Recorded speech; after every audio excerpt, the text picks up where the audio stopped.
Today, we're discussing beloved actor Mathew Perry's passing away, 3 shootings taking place over the Halloween weekend, a 5-year-old boy was found in a Milwaukee dumpster, and Senator Tommy Tuberville's claims that focus on overseas wars are meant to be nothing more than a distraction. All today's episode of the Insight Hour. What's up, ghouls and fools? First off, happy Halloween. Anyone got a good Halloween story they'd like to share? Oh, I've got a question. How come adults can't trick-or-treat on Halloween? I mean, I like candy too, arguably just as much as children do. So how come I can't partake in the millions of dollars worth of candy being given away? Doesn't seem fair to me. Just saying. Anyways, Alice, my sweet, what's up first for the day? Hey, all. Sorry to butt in real quick, but I wanted to talk about the Charli D'Amelio Walmart controversy, and it came out after we had done recording. So if you don't know, she's a massive, if not the biggest TikToker out there, and in a recent stint pretended to be a Walmart cashier, and that's raised quite a few eyebrows. Now, it's all good and fun to promote her family's new brand, but many felt it was a tad insensitive. I mean, imagine being a multimillionaire and placating a job that millions do daily, often for wages that barely make ends meet. I mean, odds are she's gonna make at least a year's salary for a normal employee off this couple-hour shoot. Anyways, what do you think? Is this a tone-deaf pander, or are we being rough on the girl? Now, back to your scheduled programming. Mathew Perry, the actor best known for his role as Chandler Bing on the hit TV show Friends, has passed away at the age of 54. He was found unresponsive in his Pacific Palisades home on a Saturday afternoon. Today, we mourn the loss of beloved actor Mathew Perry, who passed away all too soon at the age of 54. Perry was best known for his iconic role as Chandler Bing on the hit TV show Friends. Born in Williamston, Perry was raised in Ottawa, Ontario, where he was a top-ranked junior tennis player before moving to Los Angeles at the age of 15 to pursue acting. His breakout role came in 1994 when he was cast as Chandler on Friends, the sarcastic archetype who became a fan favorite. Perry went on to have a diverse acting career beyond Friends, starring in films like Fools Rush In and Almost Heroes with Chris Farley, along with playing Ted Kennedy in a TV miniseries. Though he took on varied roles, he'll always be remembered most fondly as Chandler Bing, at least by me anyways. Tragically, Perry was found unresponsive in his Los Angeles home on October 28th. According to initial reports, foul play is not currently suspected in his death. While the official cause is still undetermined as of recording, it appears Perry may have drowned accidentally in his jacuzzi. Like I said, he was just 54, so still healthy. Mathew Perry's passing is a tremendous loss that'll be felt deeply by his fans. Though he brought so much joy through his acting, he faced personal struggles throughout his life. His comedic talent and iconic Friends role will ensure he leaves a lasting legacy that'll live on. Today we honor his memory and impact on generations of viewers. He'll be dearly missed. I want a baby. Not tonight, honey. I got an early day tomorrow. Okay, you have to stop the Q-tip when there's resistance. Oh, well, invisible kids can be that way sometimes. Senator Tommy Tuberville has accused the Biden administration of prolonging the conflict between Russia and Ukraine to distract from corruption allegations within the Biden family. Tuberville also claims that the war in Ukraine could have been stopped in 3 months, but was intentionally prolonged by world leaders. Well now, it looks like Mr. Tuberville's latest speech has some wisdom buried in it. I know he's not usually a well of knowledge or sense, but even a broken clock is right twice a day. And this eccentric senator has seemingly stumbled on some truth amidst his ramblings. Now, his notions of war being a distraction from Biden family drama? Well, I'm not quite sure about that, but maybe it is a little, but still. If we dig past the partisan bluster, Tuberville has highlighted a kernel of insight. The powers that be employ misdirection to divert our attention when it suits them. They're quick to shine the spotlight on foreign affairs while sweeping domestic troubles underneath the rug. It's a tired tactic. When the kitchen gets hot, yell about some overseas crisis. Make no mistakes here, these conflicts are worryingly real. But the amount of airtime they suck up is mighty convenient. You know, given the economic inferno raging at home, hardworking folks are feeling the burn as prices skyrocket like a NASA shuttle, or Virgin shuttle, or the hell is Bezos' thing called? I don't remember. Anyways, billionaires have too much money. You know what? I'm getting off topic, sorry. Anyways, where was I? Oh, right. Pay that can't keep up with inflation is scarce. Housing costs have entered orbit, shooting into the stratosphere. Oh, and my favorite, some colleges are slated to reach $100,000 to attend. Now, that's definitely on the Ivy League and elite end of the spectrum, but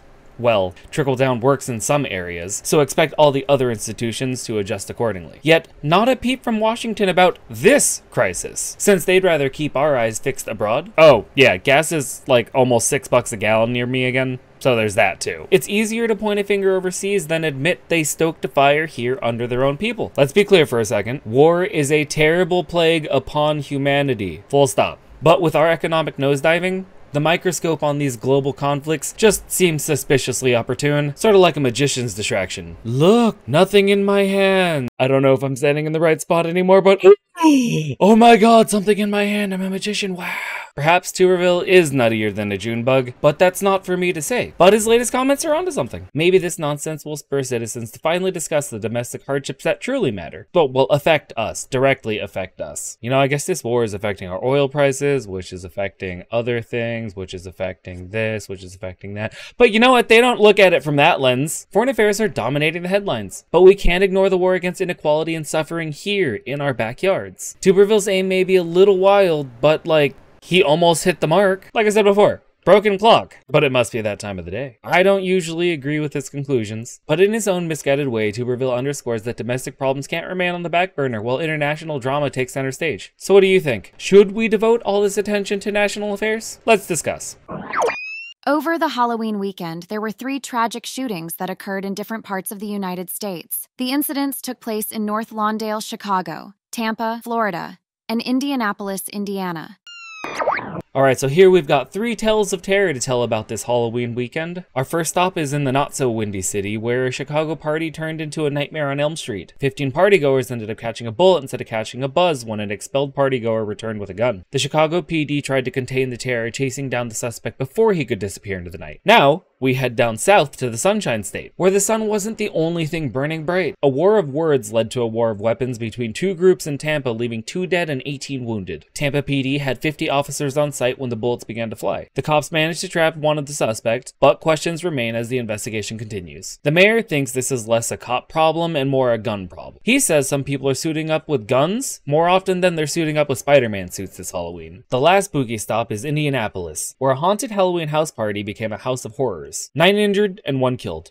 All young people ranging from 16 to 22 years old. There were cop cars already circling this particular party, but even they couldn't stop the terror once the shots got fired. Interestingly enough, the mayor's take here is also that there are too many people playing dress up with deadly weapons that have no business carrying them. The police at this party led to a swift takedown of the terrorizing shooter, but could they have stopped this tragedy from ever occurring in the first place? I'd honestly doubt it. The thread connecting these terrifying tales isn't ghosts or goblins as it should be. It's guns. It's obviously guns. Like, so many people are carrying them out there now to be safe, but we're just making things exponentially more dangerous. The easy access to firearms in this country is like a jump scare in a horror movie. Frequent, frightening, and impossible to ignore. Or super possible to ignore, I guess just whatever side you sit on. In Chicago, a rejected partygoer got upset and came back packing heat. I get it. It sucks to be kicked out of a place. It's probably embarrassing as hell. Black girl, I love it. No way! But you don't run home and grab a loaded weapon. That just doesn't seem equal. Like, not even under an eye for an eye law. Down in Tampa, they clearly forgot that words are only words, not weapons. You know, sticks and stones, breaking bones, but words will scar me for all eternity as they cut my soul so deep. Yeah, they're not weapons. I'm being a jackass. Anyways, the mayors have summed it up. This isn't about law enforcement. Yeah, this time. Bad decisions made in a split second and the proliferation of readily available guns are responsible. So I feel like I ask this every episode, but really, how many more lives are going to be cut short before we yell cut on this scene? Like, there's definitely a thing called overkill. Like, we live in a Saw movie. Or The Purge. Maybe we should purge. I wonder if that'll solve everything. What do you guys think? Let me know. Should we start purging once a year? Yeah, maybe that's a poor choice of words right now. Anyways, when will we roll the credits on this horror franchise? One more. Just how many more of these sequels with mounting body counts will we sit through? Okay, 2 more.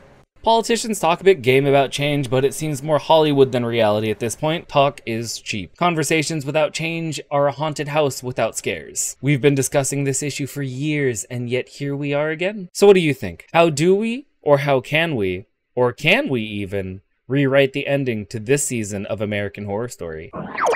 In sad news this week, a 5-year-old boy named Prince McCree was found dead in Milwaukee a day after he went missing from his home. Police have opened a homicide investigation and taken 2 persons of interest into custody. Jesus, Alice, just dark, huh? Just a bad weekend? Well, I guess this weekend was pretty fucked up. Well, horror episode for Halloween? I don't know, it's just dark. Anyways, it appears Prince was last seen alive on Wednesday near his home in Milwaukee's uptown neighborhood. After he was reported missing that night, police and his family desperately searched for him, knocking on doors in the neighborhood. Tragically, his body was discovered the next morning about a mile away in a dumpster. Police have classified his death as a homicide. Now, this, as I imagine, is just every parent's worst nightmare come true. Your 5-year-old, just starting kindergarten, loses his life in just fucked up, horrible way. From the statements of his family and neighbors, Prince sounded like a normal, happy little boy who loved superheroes, video games, and school. You actually had a kid that likes school. What the fuck, world? As far as the investigation, well, police have taken 2 persons of interest into custody, a 27-year-old man and a 15-year-old boy. It's unclear how they're connected to Prince or what role, if any, they played in his death. I'm sure they're working around the clock to determine exactly what happened. It's always sad to be reminded that such evil exists in this world, even against the most innocent among us. Prince's family, friends, and neighbors have already raised thousands of dollars for his funeral costs to support his grieving parents. While nothing could bring Prince back, I hope the outpouring of love provides some comfort for his family. And I hope justice is eventually served so this little boy can rest in peace. And on that note, we're gonna end today's episode of The World is Dark and a Fucked Up Place, with constant reminders that we should never go outside. I don't know if that's the new title we're gonna roll with, but I mean, it should be. As always, I'm Digi. Stay weird, stay safe, and I'll see you on Wednesday.